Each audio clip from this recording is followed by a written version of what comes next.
이재명 대표와 거리두기를 하는 것처럼 보였던 정성호 의원이 최근 보여줬던 것과 달리 이 대표를 위해서 직접 그것도 아주 은밀하게 움직이고 있었던 게 최근 확인됐습니다. 어떻게 움직이고 있었는지 신문 통해서 말씀드리겠습니다. 조선일보 보겠습니다. 정진상 면회를 갔습니다. 정성호 친명계 좌장으로 불리는 정성호 의원이 정진상 전 실장 1월 18일에 김성태 전 회장 한국 들어오고 그날 바로 다음 날 서울구치소로 찾아가서 만났고 그때 흔들리지 마라. 다른 알리바이를 생각해보라. 이런 메시지를 냈다고 합니다. 정 의원 지난 1월 18일 정진상 씨를 서울구치소에서 특별 면회했다고 합니다. 당시 정성호 의원은 정진상 씨에게 마음 흔들리지 마라. 당신이나 김용, 이재명에 대해서 검찰은 직접적인 증거를 가지고 있지 않다. 이대로 시간을 조금 더 보내면 다음 대선에서는 이재명이 대통령이 된다고 직접 전했다라는 게 지금 전해지고 있습니다. 이뿐만이 아니라 정성호 의원은 지난해 12월 9일에는 김용 전 민주연구원 부원장도 서울구치소에서 특별 면회를 했다고 합니다. 이때도 김용 전 부원장에게 알리바이가 중요하다는 취지의 말을 했던 것으로 전해지고 있습니다. 법조계에서는 이러한 움직임을 보고 어떻게 평가하고 있는지 계속해서 살펴보겠습니다. 정성호 의원은 친 이재명계의 좌장격인 인사다. 그가 정진상, 김용 씨를 특별 면회해서 알리바이를 반복해서 언급한 게 사실이라면 두 사람에 대한 입막음과 함께 회유 및 증거인멸을 시도한 것으로 볼 수 있다는 말이 나왔다. 이런 해석도 있습니다. 지금부터 본격적으로 얘기를 좀 해볼 텐데 이재명이 대통령이 될 수 있다, 된다라는 문구가 저는 좀 눈에 띄었는데 최병민 의원 어떻게 좀 보세요? 그러니까 이제 다른 알리바이를 생각해보라 하는 얘기는 지금까지 검찰이 정진상 전 실장과 김용 전 부원장에 대해서 두고 있는 혐의 이걸 부인하라는 걸로 받아들여지죠. 그러니까 진실을 털어놓지 말라라는 개념으로 받아들여집니다. 그러면 정성호 의원은 변호사입니다. 그렇죠. 근데 가서 왜 저렇게 얘기를 했을까? 더군다나 특별면에는 기록에 남거든요. 녹음은 하지 않습니다만은 기록에는 남거든요. 그러니까 아마 본인은 저런 것들이 뭐 회유 정황이라고 생각을 안 하고 그냥 무심결에 나온 것으로 보이는데 어쨌든 간에 이렇게 돼서 진실을 말하지 않으면 다음에 2027년이죠. 2027년 대선에서는 이재명 대표가 대통령이 될 수 있다. 그러니까 그때까지 참아라. 뭐 이렇게 이제 느껴져요. 그래서 저런 부분은 아마 대단히 부적절한 입막음용이라고 지적을 피할 수가 없는 상황이다. 이렇게 말씀을 드릴 수 있습니다. 알겠습니다. 특별면회 신청한 정성호 의원인데 만난 시점도 주목을 받고 있습니다. 화면 보면서 내용과 시점을 다시 한번 짚어봐 드리겠습니다. 정성호 의원이 지난해 12월 9일 김용 전 부원장을 특별 면회했습니다. 이때가 어떤 시기냐 하면 남욱 등이 이재명 대표에게 불리한 진술을 쏟아내고 있던 그런 시기였습니다. 알리바이가 중요하다라는 발언을 했었죠. 그리고 1월 18일 정진상 전 실장의 특별 면회 때 이때는 김성태 국내 압송 바로 다음 날이었습니다. 1월 17일에 김성태 전 쌍방울 회장이 국내로 압송됐고 그 다음 날 바로 특별 면회를 신청해서 정진상 전 실장을 만났다는 겁니다. 이때 또한 다른 알리바이를 생각해봐라. 그리고 이대로 가면 이재명이 대통령이 된다라는 발언까지 했습니다. 최천희 교수님 어떻게 보셨습니까? 김성태 전 회장이 국내에 압송된 다음 날 같다라는 시기가 좀 묘한 것 같긴 합니다. 이재명 대표에게 주어진 혐의가 굉장히 많잖아요. 지금 굉장히 많은데 그중에서 특히 최근에 주목받는 게 대북 송금 의혹이에요. 일부 보도에 따르면 변호사비 대납 의혹보다 더 심각할 수 있다. 대북 송금 의혹이. 그리고 지금 김성태 전 회장이 처음에 이재명 대표 모른다고 얘기했는데 그리고 난 다음에 이재명 대표가 또 김성태 회장 모른다고 얘기하니까 거기에 대한 배신감 같은 걸 느껴서 진술했다라는 거 아닙니까? 그렇죠. 최근에 또 뭐 요 얘기는 이제 최근에 이른바 그 금고지기가 압송된 전 얘기긴 합니다만 김성태 전 회장의 그런 발언들 때문에 약간 위기의식을 더 느낀 것 같긴 해요. 이재명 대표나 이재명 대표의 측근들은 지금 검찰의 수사라는 게 증거, 직접 증거라든지 물증 이런 게 별로 없다. 물증이 없고 오로지 진술에만 의존하고 있고 그 네. 진술이 바뀌었다. 네. 바뀐 진술, 번복된 진술에 따라서 검찰이 수사하고 있는 것이기 때문에 문제가 없다라는 게 일관된 이재명 대표와 그의 측근들의 주장이거든요. 아마 그런 맥락에서 볼 때 김성태 전 회장이 국내에 압송되고 난 다음 날 상당히 전반적인 그 뭐 대북송금 의혹도 그렇고 대장동 사건도 그렇고 위례 신도시도 그렇고 그런 것 때문에 더 위기 의식을 느낀 게 아닌가라고 추측할 수 있다고 생각합니다. 추론할 수 있다고 생각합니다. 예. 알겠습니다. 자, 정성호 의원은 이재명계 좌장으로 불리고 있고 또 이재명 대표와 굉장히 가까운 사이는 분명합니다. 두 사람이 얼마나 가까운지 정성호 의원의 목소리로 확인을 좀 해보겠습니다. 이재명 후보의 아주 핵심이신 걸로.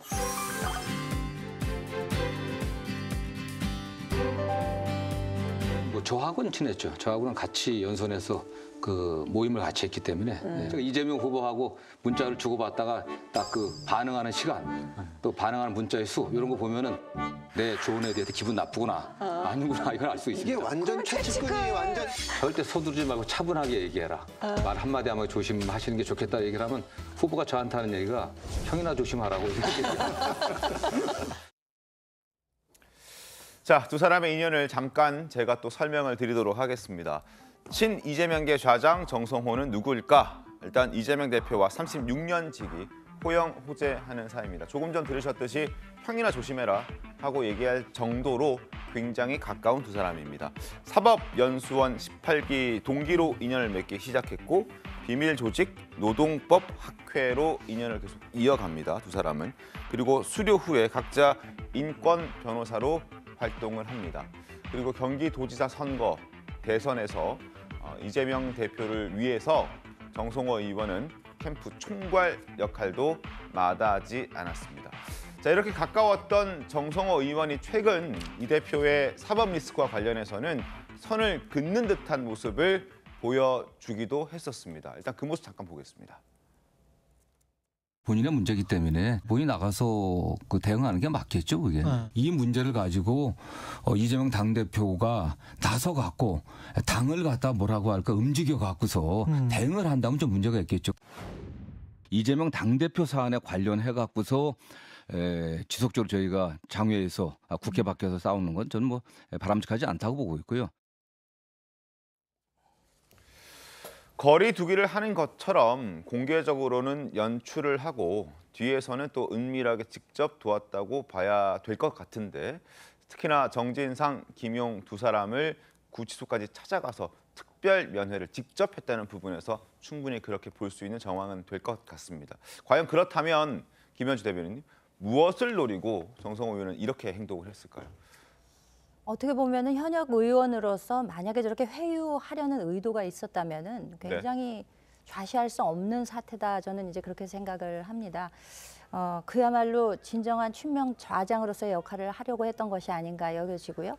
뭐 영화 제목에도 있듯이 은밀하게 그렇지만 위대하게 뭔가 노린 것이 아닌가 이제 이런 생각이 드는데 이것은 철저히 어떻게 보면은 뭐 좋게 말하면 이중적인 것이고 나쁘게 말하면 위선적인 것이죠.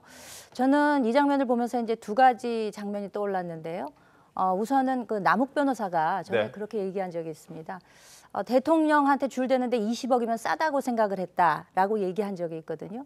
그렇기 때문에 지금 김용 전진상 두 사람이 이제 구속이 되어 있는 상태에서 가서 증거 없으니 입만 다물고 있으면 이 다음 대통령은 이재명이 된다. 이렇게 하면서 이제 회유하려고 했던 것이 아니냐라는 생각이 들었고요. 그리고 유동규가 전에 이제 압수수색 당할 때 왜 그 김용 정진상 두 사람이 통화를 하면서 그 전화를 버려라. 그래서 실제로 버렸잖아요. 그리고 뭐 쓰레기라도 먹고 병원에 입원해라 이런 조언까지도 했었다고 하지 않습니까?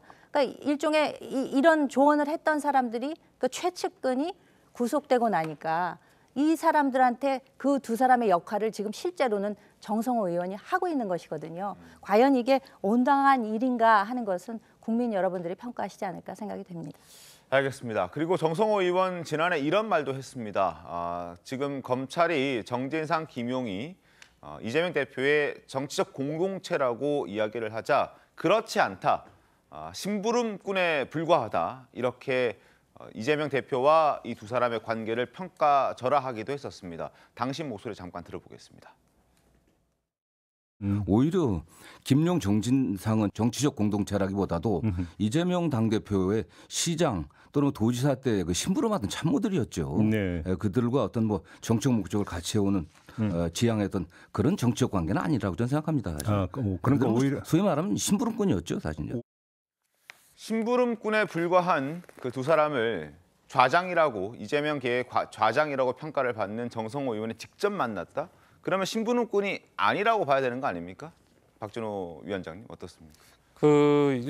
저는 일반 국민들께서 납득이 안 되는 말씀이라고 저는 생각을 하고요. 네. 이제 실질적으로 거기서 심부름을 했던 남욱 유동규가 이제 적극적인 진술을 하면서 이제 실질적으로 거기서 핵심 멤버였던 뭐 정진상, 김용, 이재명이 정치적 공동체가 아니라는 것을 계속 끌어내기 위한 이야기인 것 같고요. 네. 사실 그 가운데 있는 김만배가 그 남욱과 유동규를 통해서 모든 심부름을 다 했던 것이고 정치적 공동체는 이재명, 김용, 정진상 이렇게 세 명이었다. 이것은 누구나 다 알고 있는 내용이니까요. 이것도 국민들께서 잘 아실 거라 생각합니다. 그렇기 때문에 직접 정성호 의원이 이 두 사람을 뭐 시차는 있습니다만 지난해 12월 9일과 올해 1월 18일에 직접 그것도 특별 면회로 은밀하게 찾아갔던 것 아닌가 하는 의심을 지울 수는 없습니다. 자, 서재현 대변인님, 일단 정성호 의원 행동이 민주당에서는 어떻게 좀 보십니까?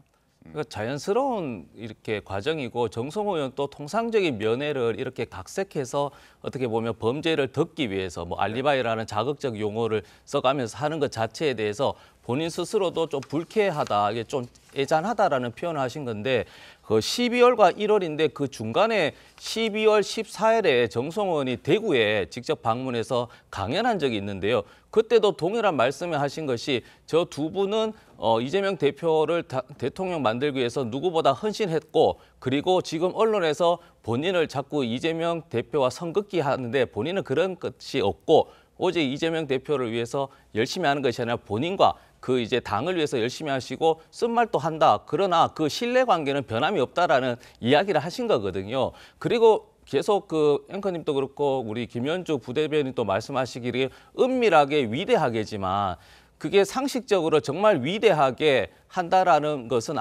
은밀하게 한다는 것은 좀 안 맞다. 왜냐하면 정말 좀 가정적으로 말씀드리자면 정말 사건을 은폐한다고 이렇게 가정하더라도 정성호 의원이 자장이라고 하는데 그게 본인이 직접 여러 가지 그 얼굴을 드러내면서까지 직접 면회를 해서 이렇게 한다는 게 그게 과연 은밀하게 일 것인가. 그 부분은 국민들도 조금 약간 가우뚱할 수도 있지 않을까 하는 개인적인 생각을 가져봅니다. 알겠습니다. 뭐 그 부분은 뭐 그렇게 생각할 수 있는데 말씀하십시오. 네. 지금 그 김용 정진상에 대해서 특별 면접을 신청한 사람은 정성호 의원이 유일합니다. 네네. 각기 뭐 변호사 접견 포함해서 70회, 120회 면접 신청이 이루어졌다고 하는데 유일하게 정성호 의원만 특별 면접을 신청을 했어요. 이런데도 그 의도가 없다고 얘기하시는, 은밀하지 않다고 얘기하시는 것은 이 숫자상 데이터상으로 보기에도 조금 문제가 있다고 봅니다. 알겠습니다. 상식적으로 생각을 해봐야 될 것 같은데 네. 정성호 의원은 뭐 단순하게 친명계의 좌장을 떠나서 중진이잖아요. 네. 중진인데 민주당의 중진이 지금 이른바 본인이 얘기했던 심부름꾼이라고 하는 사람들을 만나러 간다? 그게 뭐 법률적인 측면을 떠나서 어떤 면에서 볼 때 뭐 정성호 의원으로서야 이재명 대표가 혐의가 벗겨지는 게 당연히 좋겠죠. 네. 그런 말 하는 건 충분히 이해할 수 있는데 직접 면회를 가서 그것도 특별 면회를 가서 얘기한다? 그건 납득되지 않고요. 또 하나 문제가 정진상의 공소장에는 정치적 동지, 정치적 공동체란 말이 나오거든요. 네. 이재명 대표가. 근데 뭐 심부름꾼이다라는 말도 이해가 안 가고 저는 그래서 아무튼 지금 정진상과 김용 이 사람들은 지금 입을 안 열고 있는데 김만배도 마찬가지고 다른 이제 대장동 일당들은 다 입을 열고 있단 말이에요. 김성태 전 회장 제가 아까 말씀드렸습니다만 김성태 전 회장도 심경의 변화가 좀 생기는 것 같고 근데 지금 가장 핵심은 역시 김용과 정진상 이 두 사람이 어떤 진술을 하느냐가 가장 중요하거든요. 네네. 아무리 직접 증거나 물증이 없다 하더라도요. 진술이 일관되거나 네. 구체적인 게 증거로 채택될 수 있는 거거든요. 아마 그런 점에서 나름대로 가서 만나야 된다는 생각을 한 게 아닌가라는 게 저의 생각입니다. 예. 네.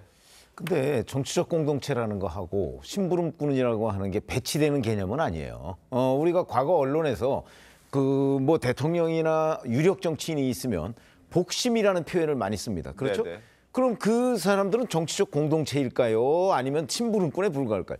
복심이라는 표현은 그 사람, 그 정치인의 뜻을 가장 잘 구현할 수 있는 사람을 언론에서 복심이라고 얘기합니다.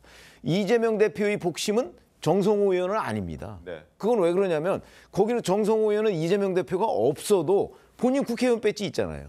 그렇기 때문에 그렇게 표현을 안 하고 다만 이재명 대표가 없었을 때 정진상, 김용이라는 사람은 존재할 수가 없는 사람이에요. 정치적으로 보면. 그러니까 정치적 공동체라고 그 공소장에 적을 수 있는 거고 그러니까 또 심부름꾼이라는 얘기도 나오는 거죠. 거의 한 몸이라는 얘기입니다.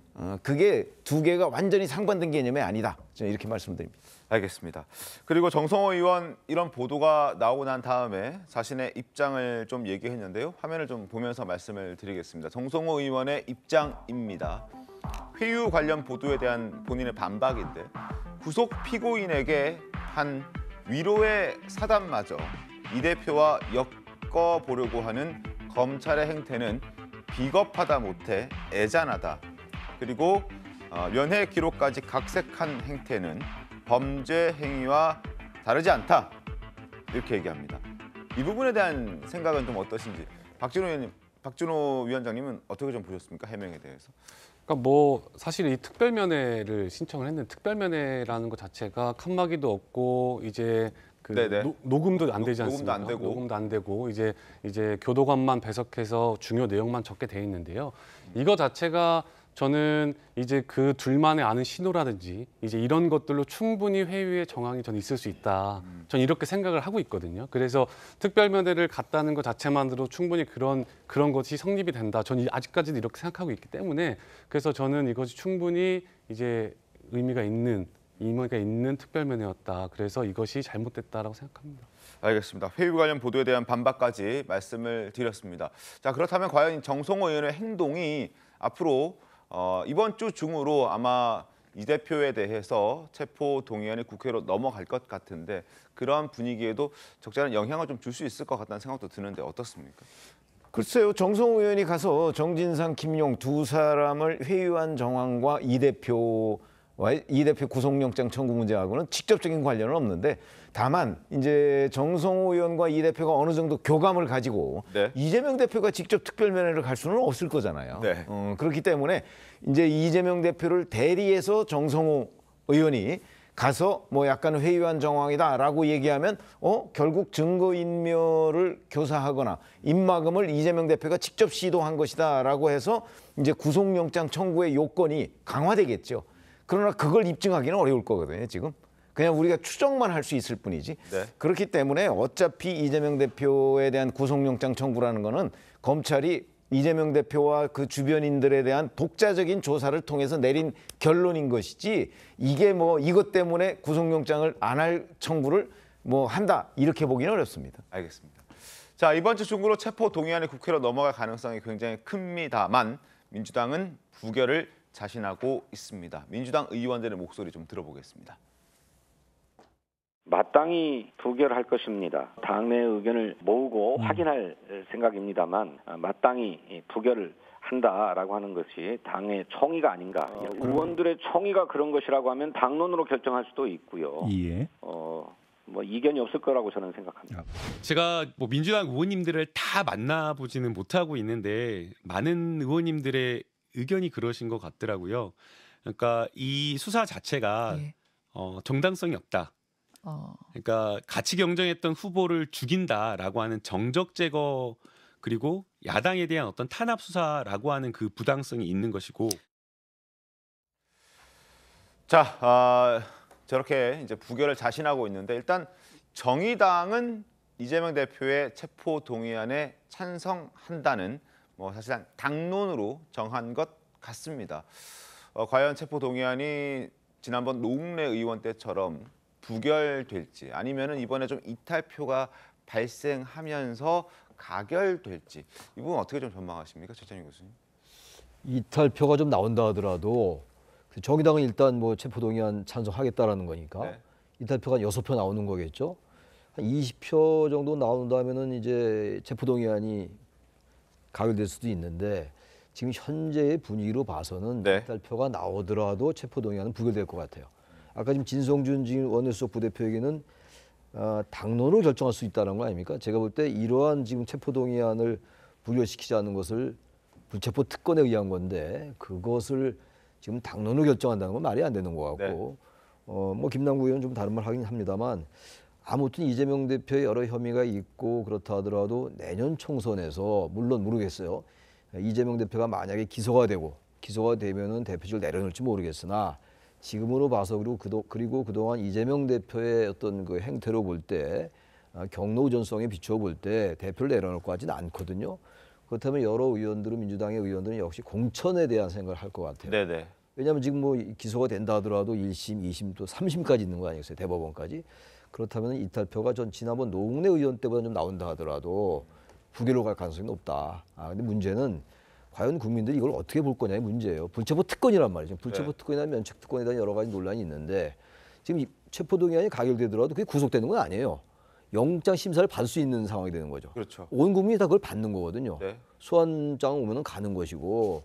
그런데 이 부분을 체포동의안을 부결시키고 불체포 특권을 활용해서 이른바 방탄 국회가 되는 건데 이거는 이재명 대표의 혐의가 있는지 없는지는 뭐 최종 판단은 법원이 하는 거니까 알 수 없다 하더라도 어쨌든 그건 국민들의 그 일반적인 그 민심에는 부합하지 않아요. 불체포 특권을 활용한다는 건. 저는 그래서 이럴 땐 과감하게 가서 영장 심사 받고 당당하면 뭐 기각될 거 아니겠어요? 구속영장이 반드시 뭐 구속된다는 보장은 없는 거니까 그런 쪽으로 좀 이렇게 상황을 좀 바꾸면 어떨까. 그러나 지금 민주당 내 사정은 그렇지는 않은 것 같다라는 게 제 생각 예상입니다. 알겠습니다. 서재현. 그러니까 지금 이게 이재명 당대표, 뭐 여당, 야당, 검찰, 사법부, 법원 이게 각자 입장이 다 달라요. 그래서 이게 고차 방정식이다. 제가 어떤 말씀을 드리냐면은 민주당 내에서도 이게 위기이기 때문에 의도적으로 부결 가능성이 높죠. 그러나 이재명 당대표가 한 77%로 당대표가 됐기 때문에 이론적으로 그러면 23%는 이재명 당대표를 지지하지 않는다고 가정을 하면 이게 숫자적으로 169석이니까 대략적으로 한 30명이 이탈한다고 보게 되면 이게 부결이 아닌 가결이 될 수도 있는 상황인데 이 부분에 있어서 야당은 지금 현재 야당의 문제, 대통령실과 본인 스스로의 문제 이것을 방탄하면서 어떻게 보면 이재명 당대표를 이용하기 때문에 의도적으로 야 이게 부결을 시켜야 되는데 이런 정치적인 목적을 하는 분도 계실 거라고 생각을 하고 그리고 취지와 목적에 대해서는 이게 아무리 범죄 혐의가 있더라도 국회의원을 이렇게 그리고 야당 대표를 이렇게 쉽게라기보다는 증거 불충분한데도 불구하고 불구속 상태로 수사함에도 불구하고 꼭 굳이 구속해야 되냐는 어떤 의원의 300명의 개개인의 판단이 뒤섞이는 문제 그리고 검찰 입장에서는 지금 계속 곽상도 50억이 무죄가 나왔기 때문에 곽상도 의원이 국민의힘 의원이었지 않습니까? 그러면 이것이 혹시나 이게 또 정쟁으로 또 정치검찰이라는 또 공격을 받는 의미 그리고 혹시 검찰이 이렇게 불구속해달라고 요청을 했을 때 가결이 됐을 때 법원은 그럼 어떻게 할 것인가? 이 부분에서 추가적인 증거가 없는 상태에서 이걸 야당 대표를 떠나서 이게 그러면 가결을 시켜야 될지 부결시켜야 될지 이 여러 가지 안들이 입장이 다 다르기 때문에 그래서 지금 저는 검찰 입장에서도 정성호 의원이 어떤 증거 조작을 했다 뭐 아니면은 이번 주에 구속영장을 청구할 수도 있을 것이다라는 여론을 한번 확인하는 정도의 알겠습니다. 관점도 있지 않을까 생각하는 겁니다. 죄가 있다면 뭐 야당 대표 할아버지라도 일단은 뭐 처벌을 받아야 되는 그렇죠. 건 맞는 불구속 거죠. 수사에도 되는 것이죠. 그렇죠. 그리고 추가 증거가 지금 뭐 없다 이렇게 말씀하시는데 그 부분은 뭐 공개된 바가 없기 때문에 있는지 없는지 저희도 모르는 내용이고 그리고 과거 노웅래 의원 때 체포동의안 때 한동훈 법무부 장관이 국회 가서 이러저런 얘기를 하지 않았습니까? 그때 뭐 부스럭거리는 소리, 뭐 돈 봉투를 주고받는 소리 뭐 이런 얘기들 구체적으로 뭔가를 설명했음에도 불구하고 당시에 부결시켰고 그걸 또 어떠한 뭐 거짓이다는 식으로 얘기를 했던 게 민주당이었는데 이번에도 아마 체포동의안이 넘어가면 한동훈 법무부 장관이 가서 얘기를 할 텐데 그때 구체적으로 뭔가를 얘기했을 때 그럼 그걸 받아들일 마음의 준비는 돼 있습니까 민주당은? 당연히 되어 있죠. 말씀드렸지만 구속영장 그렇게 쉽게 치는 것이 아니라 그 구체적인 제목이나 증거를 아마 더 추가로 한다면은 이것을 국회의원을 설득해야 되지 않습니까? 그럼 추가적인 증거, 예를 들어 녹취가 나왔던 거나 사진이 추가적으로 나와서 어떤 혹은 428억이라는 저수지가 있다는 데 저수지에 대한 그렇다면 그때 주소, 가서 피의사실 공표라고 반박하진 않으요. 그래도 그거는 사실은 받아들여야 되는 것이죠. 왜냐하면 우리가 그동안 민주당이나 대다수는 아니지만 일부 국민들이라 칩시다. 그에 대해서 이게 검찰이 수사에 대한 과욕 그리고 굳이 구속해서 수사를 해야 되냐는 의문도 있기 때문에 그것을 불식시키기 위해서는 피해 사실 공표라고 하는 기존에 계속 해왔던 검찰의 행태이기 때문에 이에 대한 비난보다는 야당 대표를 어떻게 보면 정치 검찰이라는 어떤 오명을 벗기 위해서라도 그리고 국회의원들이 이것을 부결이 아닌 가결하기 위해서는 좀 더 피해 사실 공표라는 비난을 받더라도 추가적인 증거, 동영상, 녹취 같은 것이 있으면 그게 이제 의원들이 그 이제 판단을 달리하는 것이죠. 알겠습니다. 과연 이번에는 어떻게 민주당이 판단하고 결과를 내놓을지 한번 지켜보도록 하겠습니다.